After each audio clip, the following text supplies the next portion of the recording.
আসসালামু আলাইকুম। আজকে চলে আসলাম আব্বুর সাথে আম বাগানে ঘুরতে।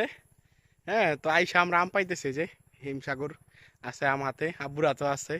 তো ওইদিকে ঘুরতে ঘুরতে ঘুরতে ঘুরতে আমরা দেখতেছি সামনে পাকা আমও আছে।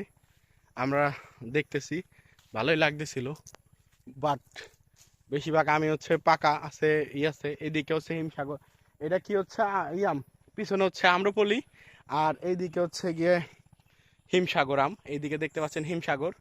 তো আর আমার এই পাশটা হচ্ছে আম্রপলি আম। আমি যদি দেখাই, এখন আমি আমের রাজ্যে আছি, যে সেটা হচ্ছে আমার আম। আব্বুটা এদিকে আসো।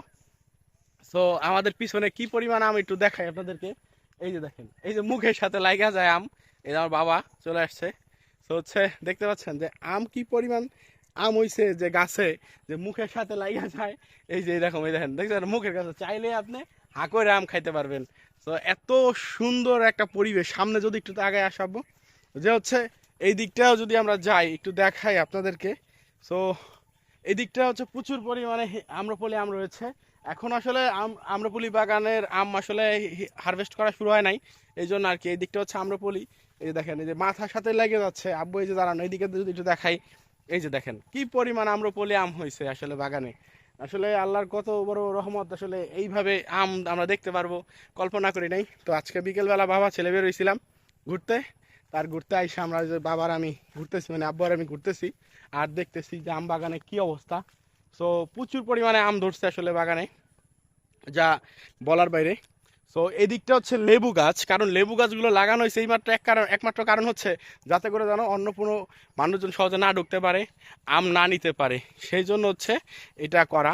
এবং কি অনেক আম পাকছে গাছের, আমরা যদি একটু দেখাই, অনেক আমই পাকছে এবং কি এদিক ওদিক পড়ে আছে। হ্যাঁ, সো আমরা একটু নিচের দিক গেলে দেখতে পারবো যে এই জাম, এটা হচ্ছে সম্পূর্ণ গাছ পাকা।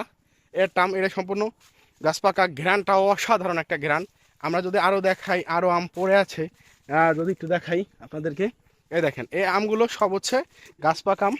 আর এইদিকেও আছে, এই যে এগুলো সব গাছ পাকা আম। হ্যাঁ, কোন দিক যাবা?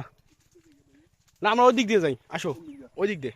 আচ্ছা, যাই হোক, এইদিকে একটা লিচু গাছও আছে। সো লিচু এবার হয় নাই। তো মোটামুটি আমটা যদি একটু দেখা, আমি একটু কামড় দিয়ে দেখাতে চাই আসলে কিরকম মুছবো, কোথায় পাচ্ছি না, তাই মাথায় মুছতেছি। কেউ কিছু মনে করবেন না। সেটা হচ্ছে এই দেখেন, সম্পূর্ণই অর্গানিক গাছের। এরকম সৌভাগ্য আসলে সবসময় হয় না। তো সেটা হচ্ছে অসাধারণ। হুম।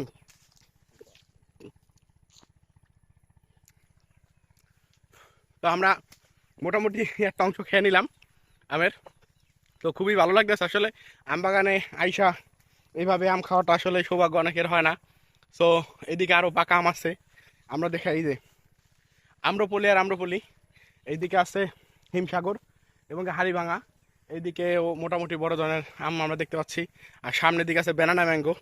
সামনের দিকে আগাই এবং কি ব্যানানা ম্যাঙ্গোটা দেখাই। তো আম বাগানের ভিতর দিয়ে আমরা হাঁটতেছি, যেদিক দিয়ে মন যাইতেছে এইদিকেও প্রচুর পরিমাণে আম আছে। হ্যাঁ, তো খুব ভালো লাগতেছে আসলে। কিছু আম পচে গেছে, সেগুলো আমরা নিচে রেখে দিয়েছে। এবং কি এই দিয়ে এটা হচ্ছে আম্রপলি। তো আম্রপলির ফলনটা আসলে বেশি হয়। সো এইদিকে বড় একটা গাছ আছে, এখানে আসলে বড় গাছগুলো তো হিমসাগরেই বেশি। সামনে হচ্ছে ব্যানানা ম্যাঙ্গো, আমরা যদি একটু আগাই সামনের দিকে। আর এখানে হচ্ছে একটা আশ্বিনী আম গাছ লাগানো হয়েছিল শখ করে। সেটা হচ্ছে, এটা হচ্ছে মোহনভোগ না আশ্বিনী, গোপাল ভোগও বলা যায়, মানে আশ্বিনী টাইপ আর কি দেখতে। আশ্বিনী পরে গোপাল ভোগ একটা আম গাছ আম আছে এইদিকে। সো এদিকটা আসলে ব্যানানা ম্যাঙ্গো। এখন যেগুলো দেখাবো আপনাদেরকে, এগুলো হচ্ছে ব্যানানা ম্যাঙ্গো। আর ব্যানানা ম্যাঙ্গো সাইজটা এবার খুবই ভালো। যদি একটু দেখাই, যে বড় সাইজের ব্যানানা ম্যাঙ্গো দেখতে পাচ্ছি। মোটামুটি আমরা কিন্তু এখন আমের এর মানে ব্যানানা ম্যাঙ্গো সাইডে চলে আসছি। এই দিকটা হচ্ছে ব্যানানা ম্যাঙ্গো, সব ব্যানানা ম্যাঙ্গো। আই মিন যেটা আমরা নাম বলা হয় বাগান থেকেই, ব্যানানা ম্যাঙ্গো, ব্যানানা ম্যাঙ্গো। এ হচ্ছে সেই কলা আম। হ্যাঁ, এ হচ্ছে কলা আম। আব্বু বলতেছিল একটু ভিডিও করো, এই দেখো, এই যে কত সুন্দর দেখতে পাচ্ছেন, এই যে চোখের সামনে। মোটামুটি এক বেগতে, মানে এক বেগত যদি বলি, মোটামুটি 7 ইঞ্চি 8 ইঞ্চি এক একটা আম। সো আমরা ঘামাই গেছি অনেকটাই। সো এ হচ্ছে ব্যানানা ম্যাঙ্গো, বা এই আমটা এখনো পাকে নাই। তো আরো টাইম লাগবে পাকতে। তো আমরা এখন আসলে ব্যানানা ম্যাঙ্গো কিনা দিয়ে যাচ্ছি। আম যে আমগুলাতে বেশি রোদ পেয়েছে, হ্যাঁ, রোদের দিকে দেখতে পাচ্ছেন যে এক একটা আমের সাইজ কত বড়। যে আমটা হচ্ছে রোদ পেয়েছে, সেই আমটা সাইজ অনেক বড় হয়েছে। এবং কি এটা মিষ্টত্বটা তত বেশি হবে। আসলে আমে হচ্ছে রোদের খুব প্রয়োজন। আর আজকে আমরা বিকেলবেলা যেহেতু চলে আসছি ঘুরতে ঘুরতে বাগানে, এই দিকটা হচ্ছে ড্রাগন লাগানো আছে। আমরা যদি একটু দেখাই, সামনের দিকে আগাবো আমি এখন, আগাইলে ওই দিকে হচ্ছে ড্রাগন আছে কিছু পরিমাণ, মানে পরীক্ষামূলক লাগানো হয়েছিল। এখন হচ্ছে ওইগুলার মানে হারভেস্টিংও হয়। এবং কি আমরা যদি দেখাই, এদিকে একটা ড্রাগনের ফল রয়েছে, একটা ড্রাগন ফল। সো খুবই ভালো লাগতেছে আসলে আম বাগানে আসতে পেরে, যে এত আম, তার মধ্যে যদিও গরম, বাট ভালোই লাগতেছে। হ্যাঁ, চারদিকে শুধু আম গাছ আর আম গাছ। তো ওভারঅল মিলে খুবই ভালো লাগতেছিল। ওকে, আল্লাহ হাফেজ।